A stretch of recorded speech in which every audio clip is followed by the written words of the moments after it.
మౌనిగా ఎటులుండేదా సాక్షిగా ప్రచురించక నా తుది శ్వాస వరకు నీ చెంత చేరే వరకు నా తుది శ్వాస వరకు నీ చెంత చేరే వరకు. Praise Lord. అందరికీ వందనాలు. నా పేరు మానుకొండ జోసెఫ్. మేము బొంబాయిలో ఉంటాం. చాలా కాలం బొంబాయిలోనే ఉన్నాం. కానీ ఈ మధ్య కోవిడ్ నుంచి ఎక్కువ ఇక్కడికి హైదరాబాద్ వస్తున్నాం. ఇక్కడ మా పెద్ద డాక్టరు అందరూ ఉన్నారు కాబట్టి, చిన్న డాక్టర్ అందరూ ఉన్నారు. బాబు యూకేలో ఉంటాడు. అందరూ మేము ఎక్కువ ఇక్కడే, బొంబాయి కంటే ఎక్కువ ఇక్కడ ఉన్నాం. 1 year నుంచి మేము డాక్టర్ ఆశారండ్ లైఫ్ టెంపుల్ చర్చ్కి వస్తుంది, రెగ్యులర్గా వెళుతున్నాం. వెళుతుంటే అప్పుడు మేము మా పిల్లల విషయం, మా డాటర్ విషయం అండ్ ఒక చిన్న కన్స్ట్రక్షన్ జరుగుతుంది ఇంటి విషయం ప్రేయర్ రిక్వెస్ట్ ఇచ్చాం. వీటి గురించి ప్రేయర్ చేయండి, పాప మ్యారేజ్ అండ్ గృహం ఇల్లు గురించి. ఇప్పుడు బ్రదరు ఆయన యొక్క టీం కూడా ఈ విషయం ప్రార్థిస్తూ ఉన్నారు. కానీ మధ్యలో ఎప్పుడైనా కనిపించినప్పుడు అడిగారు, అంకుల్ ఎంతవరకు వచ్చింది ఇల్లు, హాఫ్ మ్యారేజ్ ఏంటి అంటే, నేను అనుకున్నాను ఇంటర్ ఎలాగో గుర్తుంది, ఆయన మర్చిపోతాడు కదా, ఎన్నో పనులు ఉంటాయి, బాగానే గుర్తుంది అనుకునేవాడిని.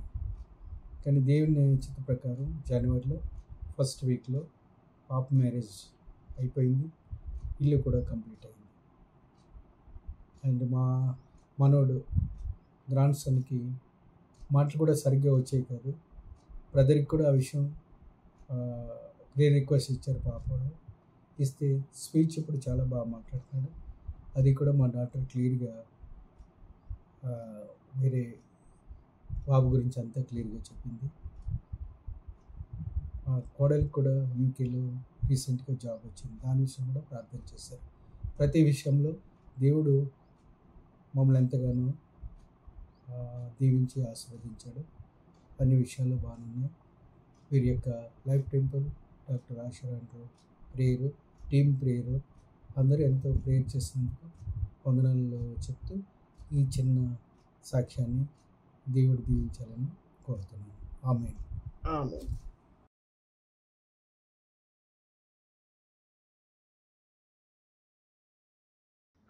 Praise the Lord, everybody. My name is Nischala. I want to share my testimony with all of you here. I had severe cough for 1 month and I visited 3 doctors. They told me to have medicines, but the cough did not cure.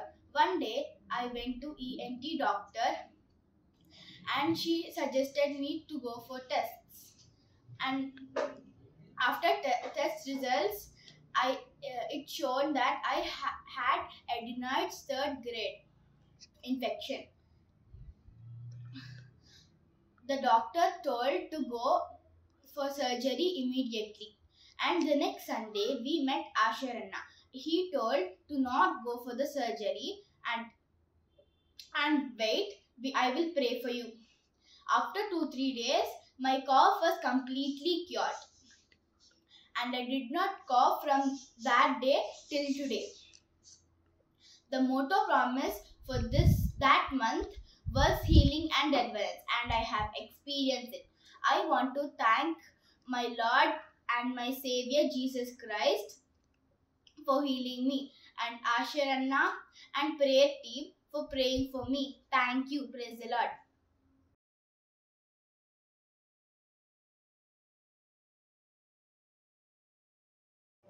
Praise the lord.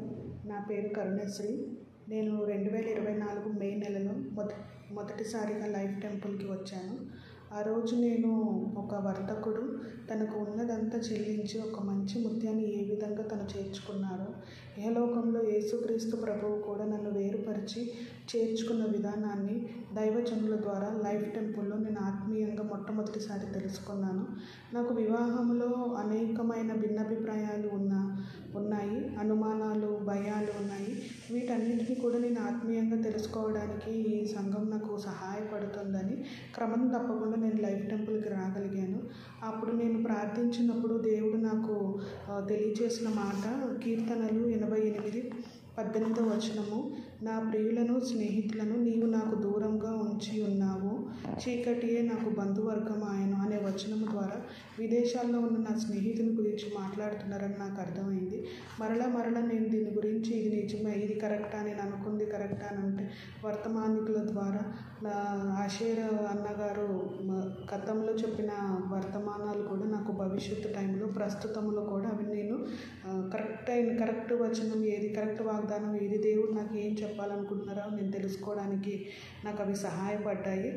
ఆత్మీయంగా ఎదగడానికి కూడా చాలా సహాయపడ్డాయి. So ఆ మాటను బట్టి నాకు దేవుని దాసుడు, దేవుడు నాకు నిర్ణయించిన నా ఇంటి యజమానుడు ఇతనే అని నేను తెలుసుకొని ఆ టైంలోనే జూన్ టైంలోనే కోరేష్ రాజు గురించి వాక్యం లైఫ్ టెంపుల్లో విన్నాను. సో ఏ విధంగా అయితే అన్యుడైన కోరేష్ రాజును వాడుకున్నాడు, ఇహలోకంలో కూడా దేవుని దాసుడు, దేవుడు నాకు నిర్ణయించిన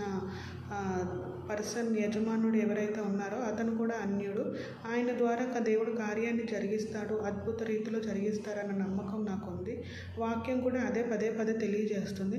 ఒక్క పరిస్థితి కూడా అనుకూలంగా లేదు. ఏంటి దేవుడా, మీ చిత్తం అయితే నాకు తెలియాలి కదా, నా చుట్టూ ఉన్న పరిస్థితులు మారాలి కదా అని నేను ప్రార్థన చేసినప్పుడు నా డైలీ పోర్షన్లో 1 కొరింథీ 2:9 దేవుడు తను ప్రేమించు వారి కొరకు ఏమి సిద్ధపరిచానో అవి కంటికి కనబడలేదు, చెవికి వినపడలేదు, మనుష్య హృదయమునకు గోచరం కాలేదు అనే వాక్యం ద్వారా నేను ఆదరణ పొందాను. ఏది ఏమైనప్పటికీ లైఫ్ టెంపుల్కి చేరిన తర్వాత ఆ ప్రసంగాల ద్వారా, వాక్యం ద్వారా, ఆత్మీయత ద్వారా ఇహలోకంలో పెళ్లి గురించి ఆలోచించడం పక్కన పెడితే మిగిలిన జీవితకాలం నేను దేవుణ్ణి ఏ విధంగా సేవించాలి, ఏ నిరీక్షణ కొరకు నేను జీవించాలి అనే ముఖ్యమైన విషయాన్ని నేను తెలుసుకున్నాను. ఈ వివాహం అనేది దేవుని కార్యం, ఎందుకంటే మనుషుల ద్వారా నేను చేయలేను, దేవుడు నాకు నిర్ణయించిన నా ఇంటి యజమానుడు కూడా కుటుంబ సభ్యులతో మాట్లాడలేరు. మరి ఈ కార్యం ఎలా జరుగుతుందంటే పరిశుద్ధాత్మ శక్తి ద్వారా మాత్రమే జరుగుతుంది అని అన్న వాక్యం ద్వారా తెలియజేశారు.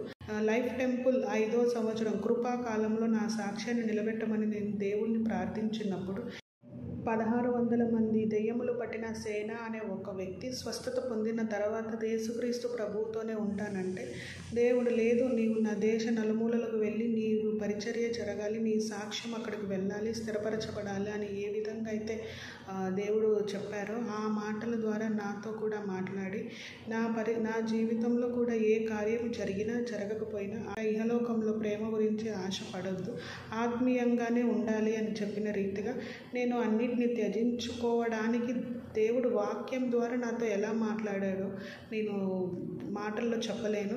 ఆయనని రుచి చూచి నేను ఎరిగాను కాబట్టి ఇంకా ఈ సంఘానికి అంటుకట్టబడి ఉన్నాను. నాలాంటి యవనస్తులు తప్పుడు నిర్ణయం తీసుకోకుండా సరైన దారిలో నడవాలని ఈ సాక్ష్యాన్ని మీతో పంచుకుంటున్నాను. దేవుని చిత్తమైతే ఈ సాక్ష్యాన్ని దీవించి ఆశీర్వదిస్తారని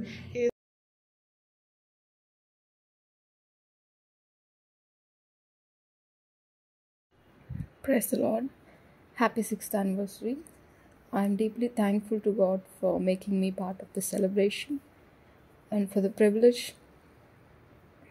of witnessing God's goodness and faithfulness. Actually, నా టెస్టిమనీ నేను లాస్ట్ ఇయర్ షేర్ చేద్దాం అనుకున్నాను, కానీ Lord told me to wait. కానీ దేవుడు ఇప్పుడు ఇచ్చిన అవకాశాన్ని బట్టి దేవుని స్తుతిస్తున్నాను. నేను లైఫ్ టెంపుల్ ఎలా తెలుసుకున్నాను అని అంటే 2023లో చాలా టఫ్ సిచ్యువేషన్ కూడా వెళ్తున్న టైం అది. దేవుడు నా కాలింగ్ని కన్ఫర్మ్ చేస్తున్న టైం. ఇప్పుడు వెనక్కి తిరిగి చూస్తే దేవుడు అనుమతించిన టెస్టింగ్ పీరియడ్ అని అర్థమవుతుంది, కానీ ఆ టైంలో ఏం అర్థమయ్యేది కాదనమాట. అయితే దేవుడు 1 Peter 2:9 నుంచి నా కాలింగ్ని కన్ఫర్మ్ చేశారు, కానీ లోపల చాలా క్వశ్చన్స్ ఉండిపోయాయి నాకు.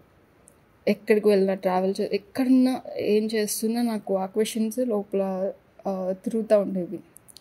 అయితే ఒకరోజు అది ఆదివారం April 16, 2023 నేను నా రూమ్ ప్రేయర్ అయిపోయి వచ్చిన తర్వాత నా రూమ్లో కూర్చొని దేవునితో మాట్లాడుతున్నాను. ఏం ప్రభు, ఇది నాకంతా ఏం అర్థం కావట్లేదు అని చెప్పి. అయితే అప్పటికి నాకు లైఫ్ టెంపుల్ గురించి కానీ సేవకుల గురించి ఏం తెలియదు. అప్పుడు పరిశుద్ధాత్మ దేవుడు నాకు లోపల నుంచి ప్రేరేపించడం ప్రారంభించారనమాట. ఎప్పుడు అంటే నాకు రికమెండేషన్స్లో నేను సేవకుంది టెస్టిమనీ థంబ్నెయిల్ ఒకటి చదివి నేను స్కిప్ చేస్తుండేదాన్ని. సో ఆ టైంలో పరిశుద్ధాత్మ దేవుడు సేవకుంది టెస్టిమనీ వినాలి అని ప్రేరేపించినప్పుడు ఆ టైంలో నేను పెట్టుకొని వింటున్నప్పుడు ఫస్ట్ వినడం స్టార్ట్ చేసినప్పటి నుంచి దేవుడు నాకున్న ప్రశ్నలన్నిటికీ దేవుడు జవాబు ఇవ్వడం స్టార్ట్ చేశారు. సో ఆ క్షణం I felt joy and peace in my heart after hearing his testimony. So super excited to share my experience with my friends. So next day నేను కాలేజ్కి వెళ్ళినప్పుడు ఇట్లా నేను టెస్టిమనీ విన్నాను, మీరు కూడా వినండి, చాలా స్ట్రెంథనింగ్గా ఉంది అని చెప్తే మా ఫ్రెండ్స్ అన్నారు, యూర్ టూ లేట్ హెప్సిబా, మేము ఎప్పుడో ఆల్రెడీ విన్నాము, వాక్యం కూడా విన్నాం, చాలా బాగా చెప్తారు అని అన్నారు. సో నేను కూడా వాక్యం వినడం స్టార్ట్ చేసినప్పటి నుంచి అనుకునేదాన్ని, అరే ఇన్ని రోజులు అనవసరంగా స్కిప్ చేస్తూ వచ్చాను, ఫోన్లో ఇప్పటికైనా తెలుసుకున్నాను, దేవుని స్తుతించేదాన్ని. అయితే దేవుని వాక్యం నేను వినడం ప్రారంభించినప్పటి నుంచి నా ఎక్స్పీరియన్స్ని నేను షేర్ చేయాలనుకుంటున్నాను. మొదటిది, నేను వాక్యం వినడం ప్రారంభించినప్పటి నుంచి the quality of my spiritual life began to improve significantly. అది నేను గ్రహించుకోవడం కాదు, మా మమ్మీ అంటుండేది, నువ్వు ఇదివరకు కంటే ఇప్పుడు ఇంకా ఆత్మీయంగా ఎక్కువ ఎదుగుతున్నావు అంటుండేది.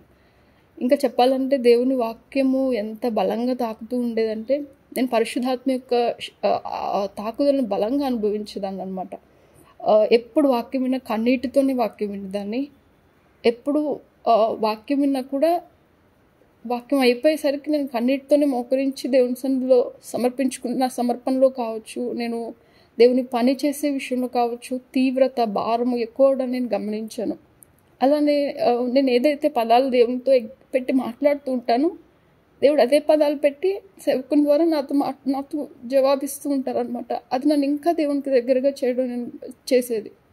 సో కొన్నిసార్లు ఏం అర్థం కానప్పుడు వాక్యం విన్న తర్వాత ఓకే నా పరిస్థితి ఇది అని అర్థమయ్యేది, దానికి సొల్యూషన్ కూడా నాకు అర్థమవుతుండేది. అయితే నేను ఎలా ఉండేదాన్నంటే ఏది బ్లైండ్గా చేయకూడదు, ఏది చేసినా నాకు అన్నీ అర్థం, అంటే ఎందుకు చేస్తున్నానో అర్థం కావాలి అనే యాటిట్యూడ్ అనమాట. సో అంటే ఎవరైనా వచ్చి నువ్వు ఎందుకు దేవుని నమ్ముకున్నావు అంటే నేను చెప్పగలగాలి, ఎందుకు పరిచయం చేస్తున్నావు అంటే చెప్పగలగాలి, అలా అనుకునేదాన్ని. సో ఏదైనా పరిస్థితి కూడా దేవుడు నడిపిస్తున్నప్పుడు అర్థం కాకపోతే ఏం ప్రభా ఇది నేను అడుగుతున్నప్పుడు ఒకరోజు దేవుడు సేవకుని ద్వారా నాతో మాట్లాడిన మాట ఏంటంటే relinquish your right to understand what's happening in your life అని. అప్పటి నుంచి దేవుడు నాకు ఏం నేర్పిస్తూ వచ్చారంటే ఎలాంటి పరిస్థితి గుండా వెళ్తున్నా, ఒకవేళ దేవుడు ఏదైనా చేయమన్నారు అంటే దేవునికి ఒక ఉద్దేశం ఉంది, దేవుడు ఒక పరిస్థితి గుండా నడిపిస్తున్నాడంటే దేవునికి ఒక ఉద్దేశం ఉంది అని గుడ్డిగా దేవుడు నమ్మడం నాకు నేర్పించాడు ఆ ఫేస్లో. అండ్ అనేకమైన సార్లు కృంగిపోయినప్పుడు దేవుని వాక్యం వింటుంటే ఎంత ఆదరణ కలిగేదంటే ఒక విషయం బట్టి దేవుని ఎప్పుడు స్తుతిస్తాను ఏంటంటే ఆ ప్రాబ్లం నేను ఎవరితో షేర్ చేసుకోవాల్సిన అవసరం నాకు ఎప్పుడు రాలేదు. ఎందుకంటే నాకున్న ప్రాబ్లమ్ని నేను దేవునితో మాట్లాడతాను, దేవుడు సేవకుని ద్వారా నాకు జవాబిస్తూ ఉంటారు. ఎప్పుడైనా కరెక్షన్ కావాల్సి వచ్చినప్పుడు దేవుడు ఎంతో ప్రేమతో గద్దించి సరి చేసిన దినాలు ఎన్నో ఉన్నాయి నా లైఫ్లో. శక్తికి మించిన ప్రయాణం నడుతున్నప్పుడు ఎప్పుడు కృంగిపోకుండా దేవుని వాక్యము పరిశుద్ధాత్ముడు ఎప్పుడు కాన్స్టెంట్ సపోర్ట్గా ఉన్నారనమాట. కొన్నిసార్లు ముందుగానే దేవుడు మాట్లాడతారు ఎలాంటి పరిస్థితి గుండా వెళ్తున్నాను అని. సో అలాంటి పరిస్థితుల్లో వెళ్తున్నప్పుడు పరిశుద్ధాత్మ దేవుడు విన్న వాక్యాన్ని, సేవకుల ద్వారా విన్న వాక్యాన్ని దేవుడు ఆ టైంలో జ్ఞాపకం చేస్తున్నప్పుడు ఎంత బలపరిచేదంటే కుడికి కానీ ఎనుకో కానీ తొట్టిల్లిపోకుండా స్టేబుల్గా ఉండడానికి దేవుని వాక్యం ఎంతగానో సహాయపడుతూ వచ్చింది. తర్వాత నా లైఫ్ మీద చాలా ఇంపాక్ట్ చూపించిన ఒక సెంటెన్స్ ఏంటి అంటే look at the finished work of cross. అది నాకు ఎంత సహాయపడుతుందంటే నేను కొన్నిసార్లు దేవుని సన్నిధిలో ఏడ్చిందాను, I don't want to go through this అని ఏడ్చినప్పుడు దేవుడు పరిస్థితులను ఎప్పుడు మార్చలేదు, కానీ ఆ పరిస్థితిలోనే వాక్యంతో ఎన్నోసార్లు బలపరుస్తూ look at the finished work of cross, look at the finished work of cross అని పరిశుద్ధాత్మని ఎప్పుడు జ్ఞాపకం చేస్తుండేవారు అనమాట. సో అది ఎంత నాకు సహాయపడిందంటే దేవుని సరైన కోణంలో అర్థం చేసుకోవడానికి చాలా శక్తితో నింపింది. అలానే విశ్వాసంలో నిలకడగా ఉండడానికి.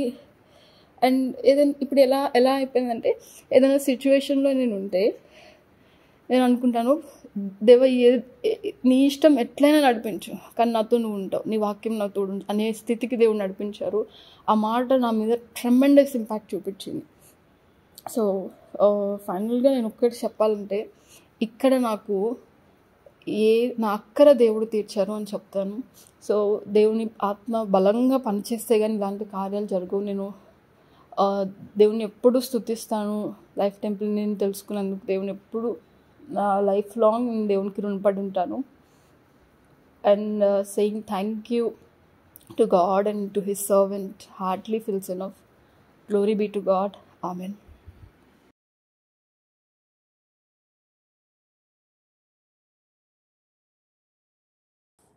ప్రైజ్ ది లార్డ్ అందరికీ. నా పేరు జ్యోతి ఆనంద్. నేను కాజీపేట నుండి నా సాక్ష్యం చెప్పాలి అనుకున్నాను, కానీ భయంతో వెనుకంజ వేశాను. కానీ నిన్న జూన్ 29 మెసేజ్తో ఒప్పింపబడ్డాను. బేతేల్ అనుభవం, బేతేల్ అనుభవం పొందాలని నేర్చుకున్నాను. నేను ఆషేర్ గారి సండే మెసేజెస్ రెగ్యులర్గా వింటాను. తన మెసేజ్ ద్వారా ఎంతగానో ఆదరింపబడ్డాను, ధైర్యపరచబడ్డాను. నేను ఇంకా ఎన్నో నాకు తెలియని వాక్యంలో ఉన్న మర్మములు తెలుసుకున్నాను. ఇంకా నా పిల్లల మ్యారేజ్ విషయంలో మ్యారేజ్ బ్యూరోని సంప్రదించాలనుకున్నాను. కానీ ఆ రోజున ఆషేర్ గారు మెసేజ్ ద్వారా నేను హెచ్చరింపబడ్డాను. నేను పిల్లల మ్యారేజ్ విషయంలో ఊరికే హాగర్ మాదిరిగా ఏడవకుండా అబ్రహాము వలె వాగ్దానం చేసిన దేవుడు నమ్మదగిన దేవుడు. నా పిల్లల పట్ల వాగ్దానము నెరవేరుస్తారని విశ్వాసంతో ఎదురుచూస్తున్నాను. There is God's time of appointment అని తెలుసుకున్నాను. And bold faith will always be rewarded and bold faith will never be disappointed. ఇంకా ఎన్నో విషయాలు తన వాక్యం ద్వారా నేర్చుకున్నాను. This is my small testimony. Please pray for our family. Thank you so much Asher గారు. సాక్ష్యం చెప్పాలని వాక్యం ద్వారా హెచ్చరించినందుకు వందనములు. Praise the Lord. Thank you.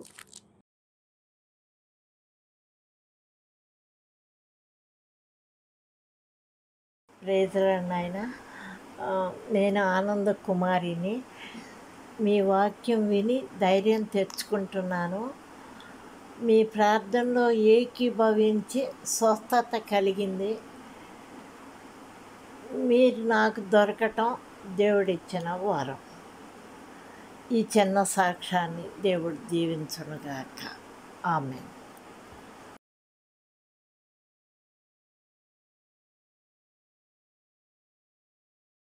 Praise the lord brother. నా పేరు జ్యోతి. నేను హైదరాబాద్ నుంచి మాట్లాడుతున్నాను.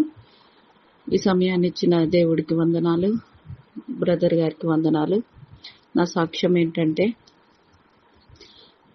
నేను హెల్త్ బాగాలేనప్పుడు చర్చికి వెళ్ళలేని పరిస్థితిలో నేను ఖచ్చితంగా మీ లైవ్ చూస్తాను బ్రదర్. మీ లైవ్ ద్వారా దేవుడు ఎంతగానో నాతో మాట్లాడుతూ ఉంటాడు. వాక్యం ద్వారా దేవుడు నన్ను ఎంతగానో బలపరుస్తూ ఉంటారు. ఎన్నోసార్లు నా ప్రశ్నలకు కూడా దేవుడు మీ వాక్యం ద్వారా నాకు జవాబునిచ్చాడు. అందుని బట్టి దేవునికి వందనాలు. దేవుడు ఎన్నో కార్యాలు చేస్తున్నాడు బ్రదర్. ఈ చిన్న సాక్ష్యం దేవుడు దీవించును గాక. ఆమేన్, ఆమేన్, ఆమేన్.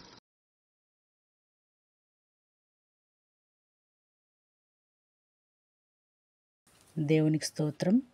లైఫ్ టెంపుల్ ఆత్మీయ తండ్రి గారికి నా వందనాలు. నా పేరు కవిత. హైదరాబాద్లోనే ఉంటాం మేము 2022 జనవరి 1 నుండి లైఫ్ టెంపుల్కి వస్తున్నాము. అంతకుముందుకు ఒక మందిరానికి వెళ్ళే వాళ్ళము, కానీ అక్కడ అంత లోతైన భక్తి లేదు, అంత సాటిస్ఫాక్షన్ అనిపించేది కాదు నాకు. 2022 నుండి మేము లైఫ్ టెంపుల్కి వస్తున్నాము, నేను మా పిల్లలు. అయితే మేము ఇక్కడ ఎన్నో గొప్ప గొప్ప విషయాలు, దేవుని గురించిన విషయాలు, లోతైన అనుభవాలు నేర్చుకున్నాము. నేను ఏ ప్రశ్నతో వస్తే ఆ ప్రశ్నకు జవాబు వాక్య రూపంలో దేవుడే ఆత్మీయ తండ్రి గారి నోట పలికించేవారు. నేను వచ్చేటప్పుడు ఏడుచుకుంటూ వచ్చేదాన్ని, తిరిగి ఇంటికి వెళ్ళేటప్పుడు సంతోషంగా వెళ్ళేదాన్ని. నేను ఎప్పుడు ఆదివారం వస్తుంది, ఎప్పుడు ఆదివారం వస్తుంది అని నేను ఎదురు చూసేదాన్ని. ఫస్ట్ బ్యాచ్లో నేను ఆత్మీయ తండ్రి ద్వారా మరి 3 క్లాసెస్ విని మరి బాప్తిసం కూడా తీసుకోవడం జరిగింది. అంతకుముందు తీసుకున్నాను బాప్తిసము, కానీ నాకు అంత సాటిస్ఫాక్షన్ అనిపించలేదు. అందుకోసమే నేను మరలా లైఫ్ టెంపుల్లో బాప్తిసంలో సాక్ష్యం ఇవ్వడం జరిగింది. అది చూచిన మా పాప బలపడి ఈ సంవత్సరం మా పాప కూడా బాప్తిసం తీసుకోబోతుంది. నాకు ఈ విషయంలో చాలా సంతోషం అనిపించింది. ఎందుకంటే నా తర్వాత మా ఫ్యామిలీలో బాప్తిసం తీసుకోబోతుంది మా పాప. నాకు చాలా హ్యాపీగా ఉంది. మరలా ఇంకో సాక్ష్యం ఏంటంటే, ఇటీవల నాకు 1 సంవత్సరం నుండి నా హెల్త్ అసలు బాగోట్లేదు. చాలా హెల్త్ పరంగా సిక్ అయిపోయాను. కానీ ఎప్పుడు కూడా నేను నా ఆరోగ్యాన్ని గురించి పెద్దగా పట్టించుకోలేదు. 1-2 సార్లు మాత్రమే ఆత్మీయ తండ్రితో నేను ప్రార్థన చేయించుకోవడం జరిగింది. కానీ ఎప్పుడూ అంతగా నేను నా ఆరోగ్యం గురించి పట్టించుకోలేదు. నేను దేవుడికి ఆయన పని చేయాలి, ఎలాగైనా సరే నేను దేవుళ్ళో ఎదగాలి, ఒక్కరినైనా రక్షించాలి అనే ఆతృత నాకు ఉండేది. అయితే నేను ఇటీవల మరి జూన్లో నాకు పూర్తిగా హెల్త్ సిక్ అయింది. అంతకుముందు 1 మంత్ నుంచి నేను మందిరానికి రాకుండా ఇంట్లోనే ఉండి వాక్యం వింటున్నాను. మా పిల్లలు వస్తున్నారు. తర్వాత ఏంటంటే నాకు సర్జరీ చేయాలన్నారు డాక్టర్స్. నా రిపోర్ట్స్ అవన్నీ చూసి చాలా ప్రాబ్లంలో ఉన్నావు, డేంజర్ జోన్లో ఉన్నావు అని చెప్పేసి అన్నారు. కానీ నాకు అంతగా భయం అది ఏమీ అనిపించలేదు. ఎందుకంటే నేను ఎన్నోసార్లు మరి మందిరానికి వచ్చినప్పుడు ఆత్మీయ తండ్రి ఒక మాట చెప్పేవారు. వాక్యం చెప్తున్నప్పుడు అప్పుడప్పుడు మధ్య మధ్యలో చెప్పేవారు, ఇప్పుడు నీకు ఏం అర్థం కావట్లేదా, ఏం అర్థం కాకపోయినా పర్వాలేదు, దేవుడికి అన్నీ తెలుసు, నీకు ఎప్పుడు ఏం చేయాలో దేవుడికి అన్నీ తెలుసు అని చెప్పేవారు. నేను ఇప్పుడు చేయనది నీకు ఇప్పుడు తెలియదు, ఇక మీదట నీవు తెలుసుకుందు అనే పాట కూడా ఆత్మీయ తండ్రి గారు పాడుతుంటారు కదా. నాకు అసలు నిజంగా ఏం అర్థమయ్యేది కాదు. ఎప్పుడు ఏడుస్తూ ఉండేదాన్ని నేను. ఏంటి ప్రభువా, ఏం జరుగుతుంది, అసలు ఏంటి నాయన, నా చుట్టుపక్కల ఏం జరుగుతుంది, అసలు ఏంటయ్యా అని చెప్పేసి ఏడ్చేదాన్ని. నా బిడ్డల భవిష్యత్తు, నా బిడ్డలు దేవుళ్ళో బాగా ఎదగాలి అని చెప్పేసి నేను ప్రార్థన చేసేదాన్ని. నా ఆరోగ్యం గురించి అంతగా చూసుకునేదాన్ని కాదు. కానీ ఈ జూన్ 5వ తారీఖు రోజున నాకు అన్ఎక్స్పెక్టెడ్గా ఒక డాక్టర్ ద్వారా ఒకరోజు పరీక్షలు, ఒక రోజు టెస్టులు చేయించారు. ఒకరోజు ఇంకా ఒక ఆపరేషన్ అని వెళ్తే 2 ఆపరేషన్లు చేయించారు. ఆ 2 ఆపరేషన్లలో దేవుడు నాకు తోడుగా ఉన్నాడు. అసలు అద్భుత కార్యాలు జరిగినాయి నా జీవితంలో, ఆశ్చర్యం జరిగింది. అసలుకి ఇప్పటికీ నాకు అది ఏంటి, ఎలా జరిగింది ఏంటి అనేది నాకు ఏమీ అర్థం కావడం లేదు. ఇదంతా దేవుడి దయ, దేవుడి కృప. నన్ను నా కుటుంబాన్ని దేవుడు చాలా ఆదరించి మాకు ఎప్పుడు ఏం కావాలో ఆయనే చూసుకుంటున్నాడు. నన్ను నా భర్త మందిరానికి కూడా ఈ మధ్యకాలంలో మందిరానికి కూడా తీసుకొస్తున్నాడు. ఇప్పుడు ప్రస్తుతం నేను ఇంట్లో నుండే నేను వాక్యం వింటున్నాను. నాకు ఇంత గొప్ప ఆత్మీయ తండ్రిని దేవుడిచ్చాడు. దేవుడు నా పట్ల గొప్ప అద్భుత కార్యాలు, ఆశ్చర్య కార్యాలు చేశాడు. నా బిడ్డల పట్ల, నా పట్ల, నా భర్త పట్ల. దేవుడికి ఏమి ఇచ్చినా నేను ఆయన రుణం తీర్చుకోలేను, రుణస్తురాలిని. దేవుడి సాక్ష్యం దీవించును గాక. Amen. Praise the lord.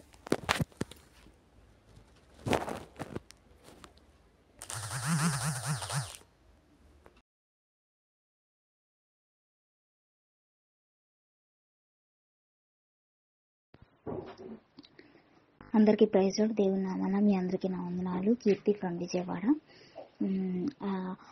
ఆశీర్ pastor గారి వాక్యాల ద్వారా నేను చాలా బలపడుతున్నాను. నిజంగా దేవుడు నా కోసమే అనుకుంటా ఈ సంఘాన్ని నిజంగా నాకు నేనుగా తెలుసుకోవడానికి నిజంగా దేవుడు చాలా కృప చూపించారు. నాకు ఎవ్వరూ చెప్పలేదు ఆ వాక్యాలు వినండి, ఆ ఫాస్టర్ గారి వాక్యాలు కానీ ఇట్లాగా అని చెప్పేసి నాకు ఎవరు చెప్పలా. నాకు నేనుగా తెలుసుకున్న దాన్ని బట్టి దేవునికి ఎంతగానో కృతజ్ఞతలు తెలియజేస్తున్నాను.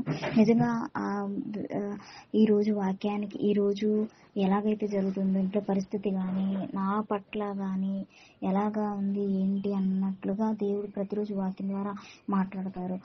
నిజంగా ఆశీర్ ఫాస్టర్ గారు మమ్మీ వాక్యం నేను వినాలి అని అనుకుంటున్నాను అనుకోండి. అయితే ఆ శుక్రవారం చెప్తారనమాట. అయితే ఇంకా ప్రభా నేను వినాలి అని చెప్పేసి నేను అనుకుంటా. ఆ రోజు వాక్యం పాస్టర్ గారు ఏంటంటే ఆశకులకు అని తృప్తిపరిచే దేవుడు అని. అవునా, అయితే దేవుడు నాకు వాక్యం సిద్ధపరిచి ఉంచారు అని చెప్పేసి ఇరిషాబామ్మ గారి వాక్యం అంటారు అనమాట. అలాగా ఇంకా పాస్టర్ గారి వాక్యాలు అయితే ఇంకా పూర్తిగా ఇంకా అసలు నాకు అసలుకి ఇంకా ఎట్లా ఉండిద్ది అంటే చాలా ఆత్మీయంగా, చాలా అంటే చాలా బలపరిచిద్ది. ఆత్మకి నిజంగా ఆహారం తింటే శరీరానికి శక్తి ఎలా వచ్చింది, అలాగే పాస్టర్ గారి వాక్యాలు నేను విన్నప్పుడు నా ఆత్మకి ఎక్కలేని శక్తి వస్తుంది. అసలుకి అది చెప్పలేనంతగా నిజంగా అంతగా దేవుడు చాలా అంటే చాలా నన్ను బలపరుస్తున్నారు, చాలా కార్యాలు జరిగింపజేస్తున్నారు. నిజంగా ఇట్లా ఆత్మీయ విషయంలో నిజంగా స్థిరంగా ఉన్నాను అంటే, నడుస్తున్నాను దేవుళ్ళు అంటే అది నిజంగా పాస్టర్ గారి వాక్యాలే. నిజంగా దేవుడు ఎంత గొప్ప దేవుడు అంటే ఇంకా గొప్పగా ఆశీర్ పాస్టర్ గారిని వాడుకోవాలి. నిజంగా ఫరో గారు అన్నట్లు దేవుని ఆత్మ కలిగిన వ్యక్తిని ఎక్కడైనా కనుగొనగలమా అని చెప్పేసి అంటారు. అది పాస్టర్ గారి గురించి అని నా అభిప్రాయం.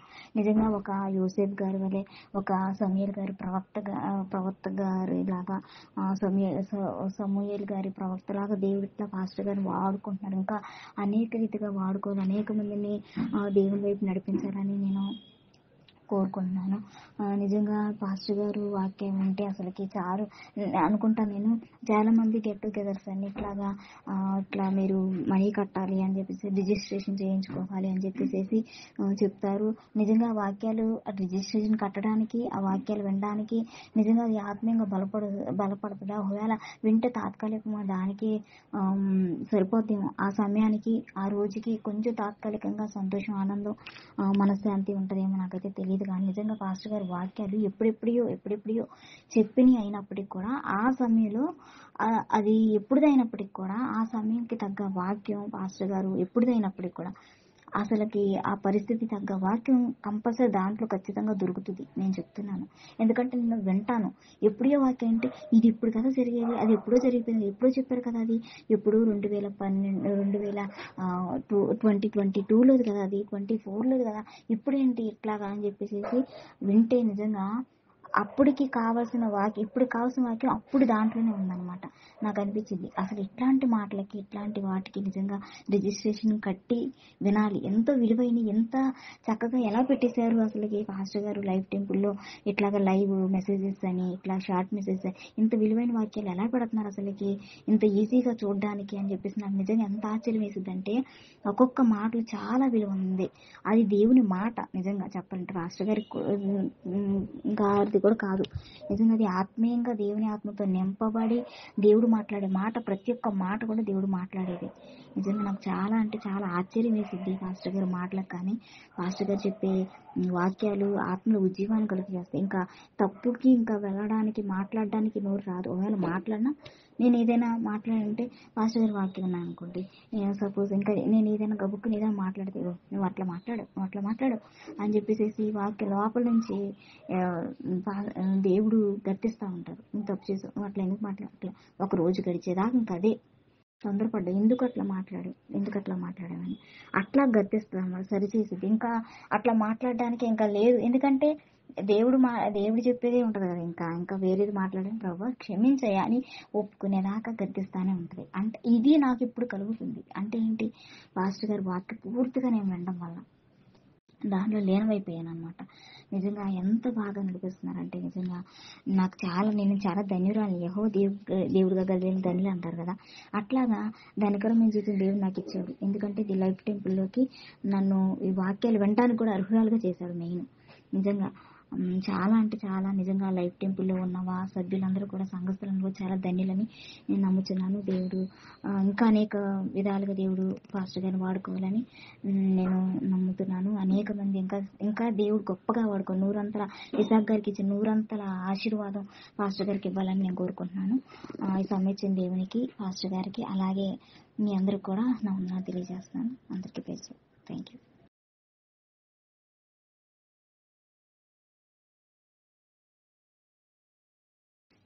ముందుగా ఈ అవకాశం ఇచ్చిన ఆశీర్ అన్నకి వందనాలు. ఇంకా సంఘ సభ్యులందరికీ నా వందనాలండి. నా పేరు లావణ్య, నేను లైఫ్ టెంపుల్ మెంబర్ని. నా సాక్ష్యం ఏంటంటే, గత కొన్ని సంవత్సరాలుగా మేము లైఫ్ టెంపుల్కి వస్తున్నాము. ఎవ్రీ సండే దేవుడు సూటిగా వాక్యంతో మనతోనే మాట్లాడతారు. నేను అది చాలాసార్లు ఎక్స్పీరియన్స్ చేశాను. అందులో ఒక 2 సాక్ష్యాలు ఏంటంటే, ఒకసారి ఇంకా నా వల్ల అవ్వట్లేదు ప్రభా, నా జీవితం అంతా గందరగోళంగా ఉంది, నాకేం అర్థం అవ్వట్లేదు, అసలు నా లైఫ్ మీద నాకే విరక్తి వచ్చేస్తుంది, నా లైఫ్ని నేను స్పాయిల్ చేసుకుంటే, నేను తీసేసుకుంటే మళ్ళీ నేను నరకానికి వెళ్ళాలి, అది మళ్ళీ తెలిసి అంత పెద్ద శిక్షకి నేను పాత్రురాలను అవ్వలేను, నువ్వే తీసేసుకో, అప్పుడు నాకేం సమస్య ఉండదు, నీతో ఉంటాను హ్యాపీగా అని నేను శనివారం రోజు ప్రార్థన చేయడం జరిగిందండి. నెక్స్ట్ సండే రోజు వెళ్ళి నేను కూర్చున్నాను దేవుడి సన్నిధిలో. దేవుడు సూటిగా దైవజనుల ద్వారా, ఇదిగో మూలకి తలరాయినే, తృణీకరించిన రాయిని నేను మూలకి తలరాయిగా చేస్తాను, ఎందుకు బాధపడుతున్నావు, చంపేయి అని, చచ్చిపోవాలని నన్ను అడుగుతున్నావు, నేను నీ తండ్రిని, నేను ఎంత బాధపడతాను అని చెప్పి సూటిగా నేరుగా దేవుడు వాక్యం ద్వారా మాట్లాడారండి. ఆ రోజు ఎంతో ధైర్యం పొందుకున్నాను. ఇలాంటి ఇంకొక సాక్ష్యం ఏంటంటే, దేవుని చిత్తంలో ఉండాలా ప్రభువా, ఒంటరి పోరాటం అవుతుంది, అసలు ఏం సపోర్ట్ లేదు, ఒంటరి పోరాటం ఏంటి ప్రభువా, నీ చిత్తం చేయాలా, నేను కాకపోతే నీ చిత్తం ఇంకొకరు చేస్తారులే, నాదేముంది అని నేను అనుకున్నానండి. అయితే ఆ రోజు సండే రోజు దేవుడు మాట్లాడారు. జబదయ్య కుమార్తెలు 4 వారికి రావాల్సిన స్వాస్థ్యం కోసం వాళ్ళు నుంచున్నారు. అలా వాళ్ళు నుంచోవడం ద్వారా అది మరియమ్మ యేసు ప్రభు వారి తల్లికి అది ఎలా ఆపాదించబడింది, యేసు ప్రభు వరకు అది ఎలా అప్లై అయిందని చెప్పి దేవుడు మాట్లాడారు.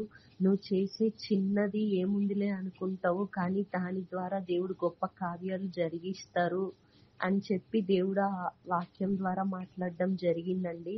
ఇలాంటి గొప్ప దైవజనులు, దేవుని ప్రత్యక్షత కలిగిన దైవజనులని దేవుడు మాకు ఇచ్చినందుకు ఎంతో రుణస్థులం.